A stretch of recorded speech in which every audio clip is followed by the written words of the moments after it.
शिवसेना के वरिष्ठ नेता सचिन अहिर इस वक्त हमारे साथ मौजूद हैं। उद्धव ठाकरे के सामने डबल चैलेंज है, पार्टी भी बचानी है, सत्ता भी बचानी है। आज जो डिस्ट्रिक्ट प्रेसिडेंट्स को और बाकी पदाधिकारियों को उन्होंने संबोधित किया है, कितनी डैमेज कंट्रोल हुई है उससे?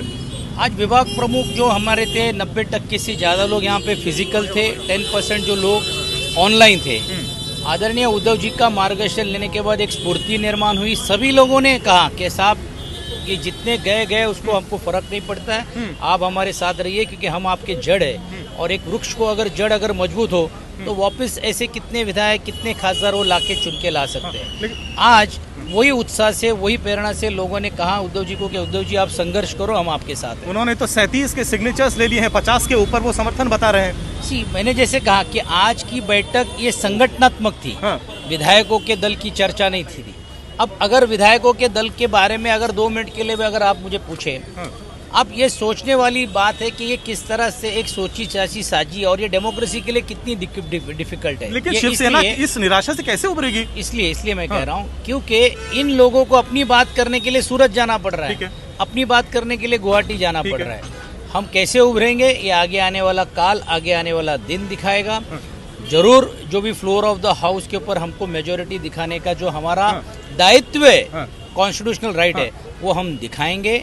आगे देखिए होता है क्या। एक और आपने कहा कि निराश और आशा के साथ ही तो संघर्ष का जीवन है और संघर्ष करना ये शिवसेना के पूरे मूलभूत जन्म है। ये बात जब से एमवीए का गठन हुआ तब से कही जा रही थी कि एक गुट है शिवसेना के अंदर जो इस अलायंस से खुश नहीं है। क्या इसको नजरअंदाज किया गया या शिवसेना कंप्लेसेंट थी? अभी डिबेट का ये मौका नहीं है क्योंकि अभी ये आज की इंटरव्यू इसमें, लेकिन हम जरूर इसमें मैं आपसे कभी आप मुझे बुलाइए, मैं बात करूंगा कि जो आज डिसिडेंट की बात कर रहे हैं वो इसके पहले बीजेपी के अलायंस में कहाँ खुश थे।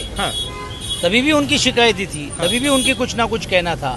तो ये बात वो नहीं है, ये सब एक सोची समझी हुई सब चीजें जो आगे के काल में आएगी और मुझे लगता है हमारे जो वरिष्ठ नेता जो है इसमें अपनी प्रतिक्रिया देंगे। लेकिन जरूर जब इसके बारे में चर्चा होकर ये सब चीजें बाहर आएगी तो मैं डिबेट में आखिरी सवाल, ये जो हिंदुत्व पे आप ये जो सचिन सर ये जो हिंदुत्व पे इतना बड़ा सवाल निशान कर गया ना कि आपका अभी वो हार्डकोर बाला साहेब वाला हिंदुत्व रहा ही नहीं, बड़ा सॉफ्ट हिंदुत्व हो चला, इसलिए जो रैंक एंड फाइल है वो तो खुशी नहीं है शिवसेना से। इसीलिए जो लोग आज बात कर रहे थे 2.5 साल में उन्होंने नहीं ज्वाइन होना चाहिए था।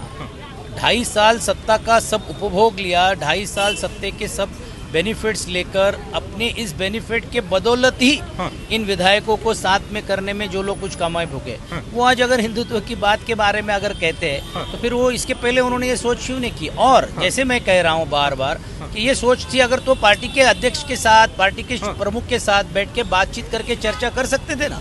आखिरी सवाल, इस वक्त संदेश क्या जा रहा है? क्योंकि आखिरी सवाल बिल्कुल आखिरी सचिन सर। हाँ, 2.5 साल सत्ते के सब बेनिफिट्स लेकर अपने इस बेनिफिट के बदौलत ही इन विधायकों को साथ में करने में जो लोग कुछ कमाए भूखे, वो आज अगर हिंदुत्व की बात के बारे में अगर कहते हैं तो फिर वो इसके पहले उन्होंने ये सोच क्यों नहीं की। और जैसे मैं कह रहा हूँ बार बार कि ये सोच थी अगर तो पार्टी के अध्यक्ष के साथ, पार्टी के प्रमुख के साथ बैठ के बातचीत करके चर्चा कर सकते थे ना। आखिरी सवाल, इस वक्त संदेश क्या जा रहा है? क्योंकि बिल्कुल आखिरी सचिन सर। हाँ, बस आखिरी सवाल है, ये बताइए कि संदेश क्या जा रहा है? क्योंकि एक तरफ संजय राउत कहते हैं कि अब बस हुआ। संदेश ये जा रहा है कि लोकशाही को किस तरह से कुछ पीछे रहने वाली जो साजिश करने वाली जो यंत्रणा है कैसे डिस्टर्ब कर सकती है, इसका जीता जाता उदाहरण ये विधायक दलों के फूट पाड़ना और करना है। शिंदे कैंप के लिए रास्ता दरवाजे बंद है ना। और अभी इसमें जैसे मैंने जैसे कहा ना कि फ्लोर ऑफ द हाउस तक के ऑप्शन सब खुले। आज 12 लोगों के ऊपर जो कार्रवाई की गई घटने के अनुसार वो हमारा राइट्स जो हमने हमारा जो डिसिप्लिन कर लिया कि अगर एक डिसिडेंट करते हैं वो समझ ही नहीं पा रहे तो उसको क्या करें। तो ये कॉन्स्टिट्यूशनल ये सब चलेगा। लेकिन जहाँ तक फ्लोर ऑफ द हाउस के ऊपर हमको ये दिखाना है उनके साथ है या नहीं है, हमारे साथ है या नहीं है, floor of the house party मत तोड़िए ना, जोड़े रखिए सबको, ऐसा एक्शन मत हमारा यही कहना है कि भाई पार्टी के जो लोग को वहाँ सूरत में बात करने की जरूरत क्यों पड़ रही है, वो यहाँ आकर बात करे। तो आदरणीय उद्धव जी ने उसके पहले भी खुलासा किया, आज भी किया। चलिए, बहुत बहुत शुक्रिया सर। कैमरा पर्सन महेश मोरे के साथ पंकज उपाध्याय, मुंबई, आज तक।